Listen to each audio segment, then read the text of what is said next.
Welcome back, you magnificent, indomitable forces of chaos and resilience. Yes, you, the ones who endured the suffocating weight of silence for far too long, who swallowed your words like bitter medicine, who bit your tongues until they bled, and who played the role of the obedient, the compliant, the good one, while they methodically dismantled you piece by piece with their words and their whispers and their carefully constructed illusions of superiority. You are the ones who finally reached the breaking point, the moment when the dam of your patience could no longer hold back the flood of your truth. And in that moment, you spoke. It might have been just one line, one sentence, one exquisitely crafted, razor-sharp retort that cut through the facade of their smiles and shattered the fragile illusion of control they had spent so long constructing. But that one line was not merely words. It was a spark, a catalyst, a detonation that set fire to everything they had built to keep you beneath them. Let us pause and truly understand what unfolded here. Because this is not merely about a verbal exchange or a fleeting moment of defiance. This is about awakening, about the moment when a sleeping giant, someone who had been pushed to the edges, someone who had been forced to shrink themselves, finally opened their eyes and declared with a voice that trembled not with fear, but with the weight of their own power. Enough. For months, perhaps even years, you watched them. You observed the way they gossiped, the way they manipulated, the way they gaslit not just you, but each other, all while hiding behind the safety of their numbers, convinced that their collective cruelty made them untouchable. They mistook your silence for weakness, your patience for submission, your stillness for defeat. But you were never weak. You were never defeated. You were studying. You were mapping the terrain of their lies, the contradictions in their stories, the fragile egos they masked as confidence. You saw the cracks in their armor long before they ever suspected their vulnerability. And when the moment arrived, the moment when they pushed you just a little too far, when their arrogance blinded them to the danger of underestimating you, you delivered that one line with the precision of a surgeon's scalpel. It wasn't loud. It wasn't emotional. It was simply the truth, sharp and undeniable, and it landed with the force of a revelation. And in that instant, the world shifted. The air in the room grew heavier, colder, as if the very atmosphere had been altered by the weight of what you had just exposed. You could see it in their eyes, that flicker of panic, that dawning realization that they had misjudged you, that they had chosen the wrong person to underestimate. Your words didn't just strike one of them, they struck all of them. They exposed the lie they had all been pretending to believe, the weakness they had all been hiding behind their united front. This is where the beauty of your defiance truly begins to unfold, where your single sentence becomes the pebble that starts the avalanche, the match that ignites the gasoline. Groups like theirs are never held together by loyalty or love or genuine connection.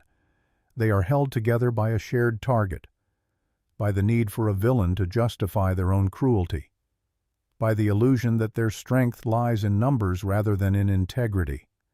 They needed you to be the problem so they could feel like the solution.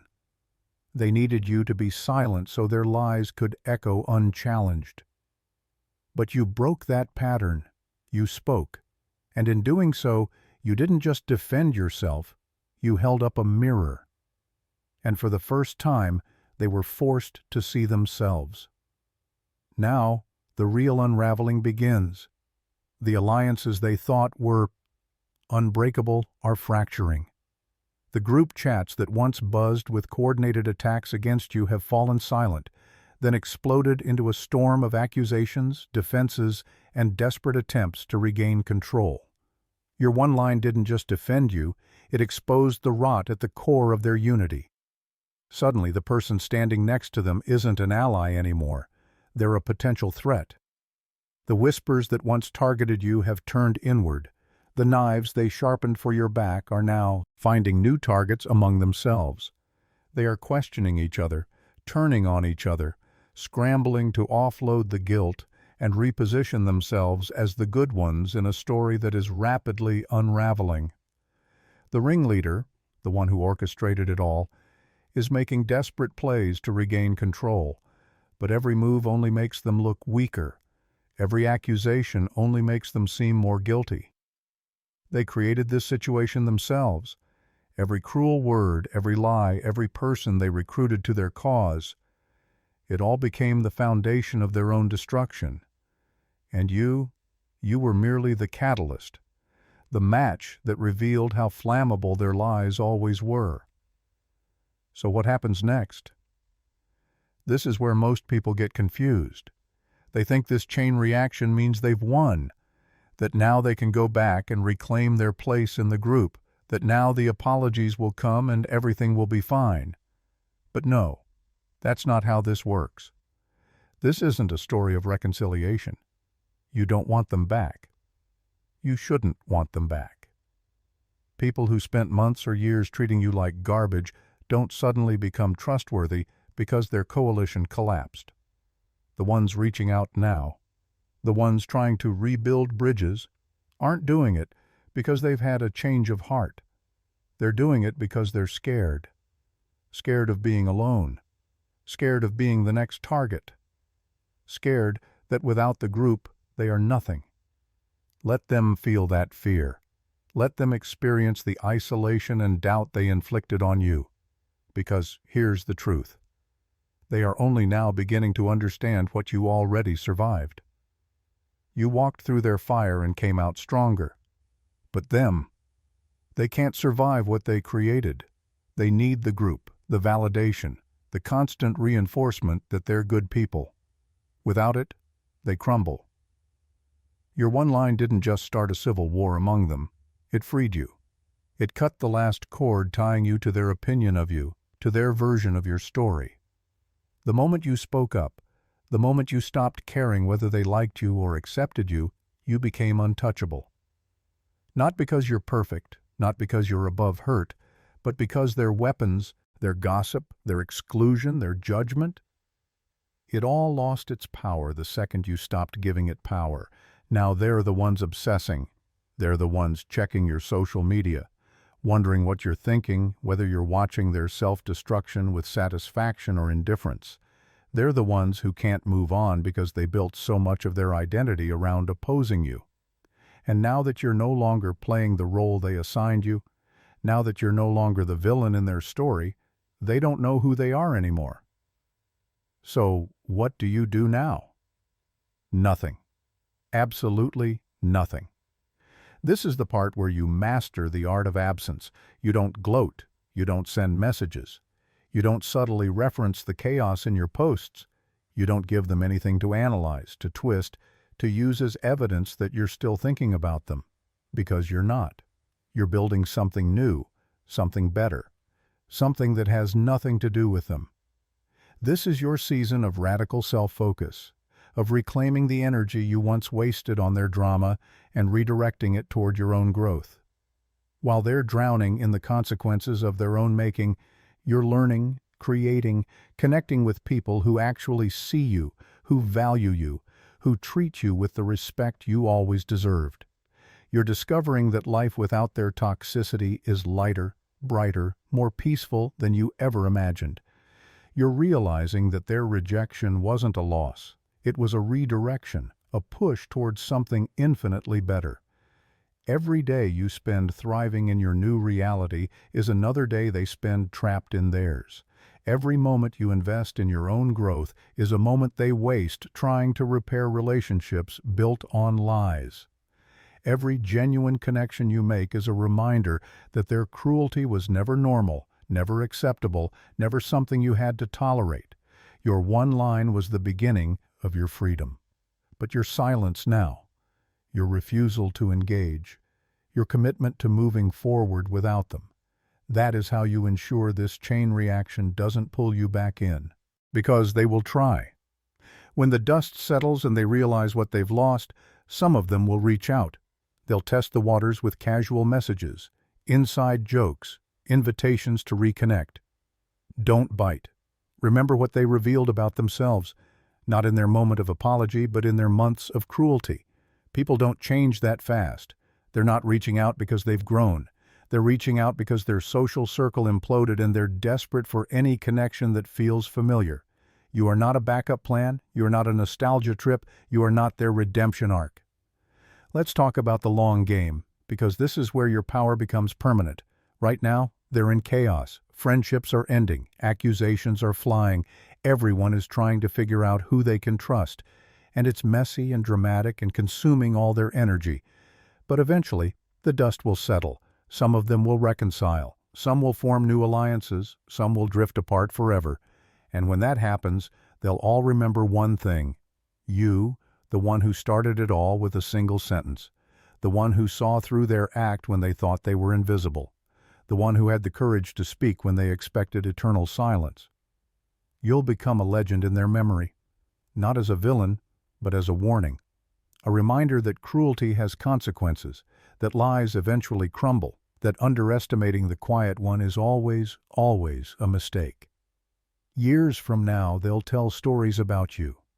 Maybe to new friends, maybe to therapists, maybe just to themselves in moments of late-night reflection.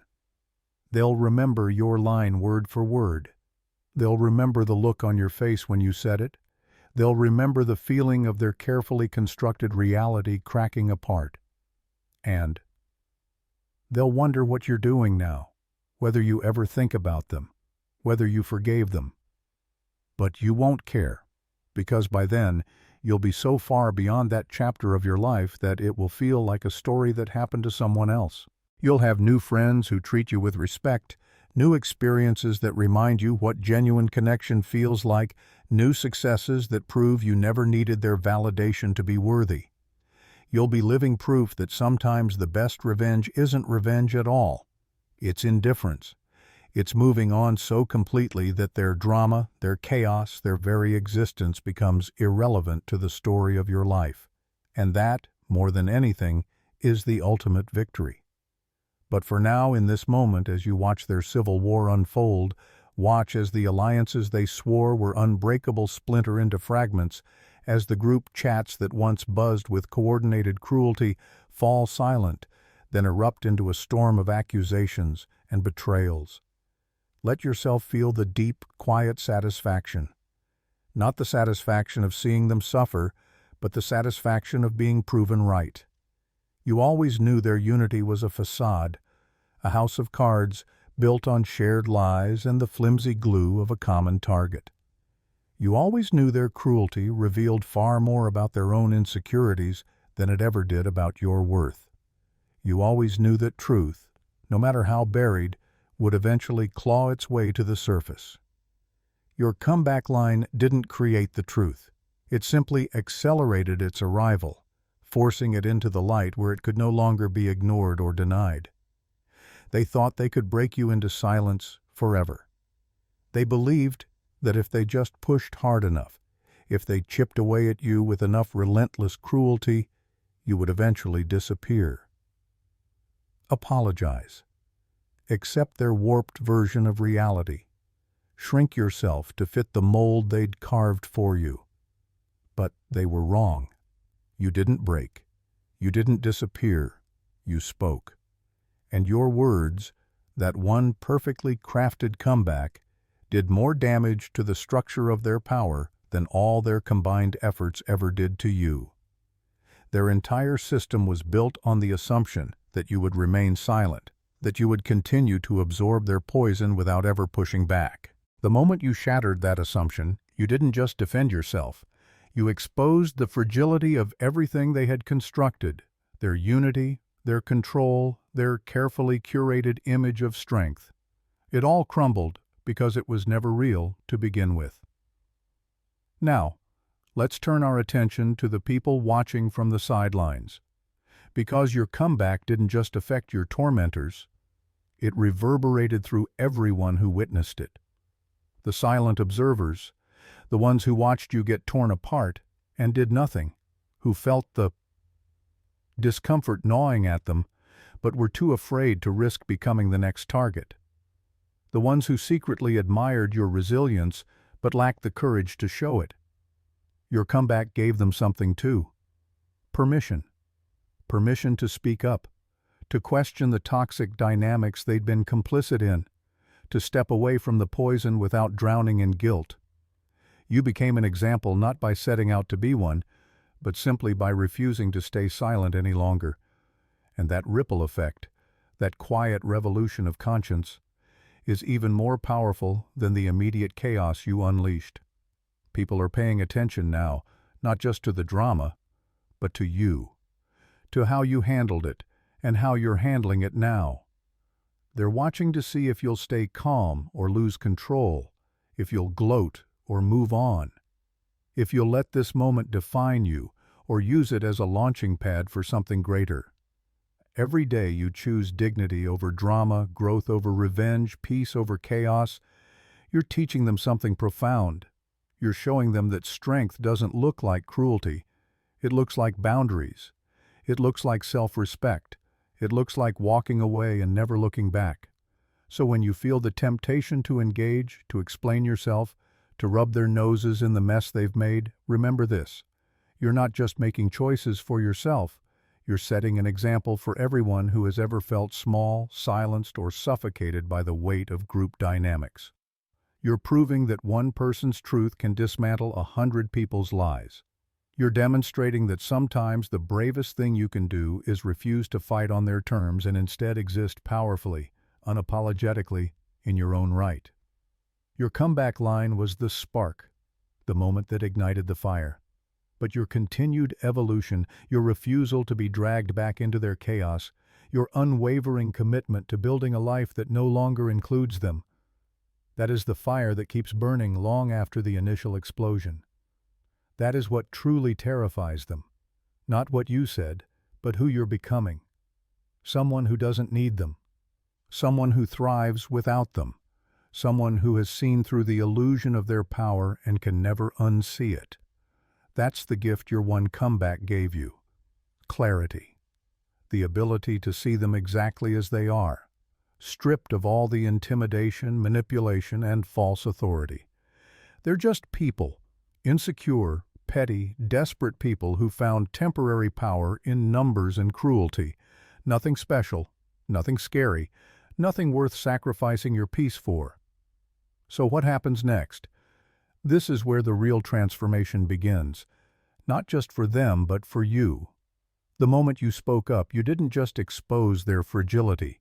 You shattered the chains that had bound you to their narrative, their expectations, and their toxic cycle. Now, as you stand on the other side of that explosion, you're faced with a choice. Do you linger in the ashes of their collapse, or do you step forward into the life you were always meant to live? The truth is, their chaos is no longer your concern. The alliances they're scrambling to rebuild, the apologies they might eventually offer, the desperate attempts to pull you back into their world, none of it matters because you've already outgrown them. You've already proven to yourself that their opinions, their judgments, and their cruelty no longer define you. This is your moment to reclaim your power, not by engaging in their drama, but by turning your back on it entirely.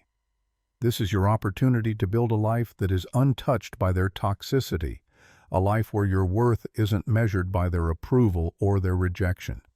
As they continue to spiral, as they turn on each other and scramble to salvage what's left of their crumbling world, you have the chance to do something far more revolutionary. You have the chance to heal, not just from the wounds they inflicted, but from the belief that you ever needed their validation in the first place. You get to rediscover who you are outside of their narrative, outside of their cruelty, outside of the role they tried to force you into. You get to decide what comes next, not as a reaction to them, but as a creation of your own design. This is where your story truly begins. The fire you ignited didn't just burn their lies, it illuminated a path forward for you, one that leads away from their chaos and towards something brighter, something real. The relationships you build now will be with people who see you, who respect you, who don't demand that you shrink to make them feel bigger. The life you create will be one where your voice isn't just heard, it's celebrated, where your boundaries aren't just respected, they're honored, where your presence isn't just tolerated, it's cherished. And as for them, let them stay in the wreckage they created. Let them learn the lessons they refused to learn when it mattered. Let them grapple with the consequences of their actions while you focus on the only thing that truly matters now, you. Because the most powerful thing you can do isn't to watch them burn. It's to walk away and never look back. It's to build a life so full of joy, purpose, and genuine connection that their existence becomes nothing more than a distant memory, a footnote in the story of who you were before you became who you were always meant to be. This is your moment, not to prove anything to them, but to prove everything to yourself. You are not the person they made you feel like. You are not the version they tried to shrink you into. You are infinitely more than their cruelty could ever understand. And now, at last, you are free to live like it. If this message speaks to you, if you've ever felt silenced, overlooked, or pushed to the edge, take this as your sign to rise. Don't just listen. Take action. Hit that like button if you're ready to reclaim your power. Subscribe and stand with a community that chooses growth over gossip, healing over hate, and purpose over pain. And if you're ready to take it even deeper, to build a life they never imagined you could, become a YouTube member. Together, we're not just watching the chaos, we're creating the comeback. Now it's your turn. Drop a comment below and share the one line you wish you'd said. Let's turn those unspoken words into power. Go. And remember, your story doesn't end with their cruelty. It begins with your courage.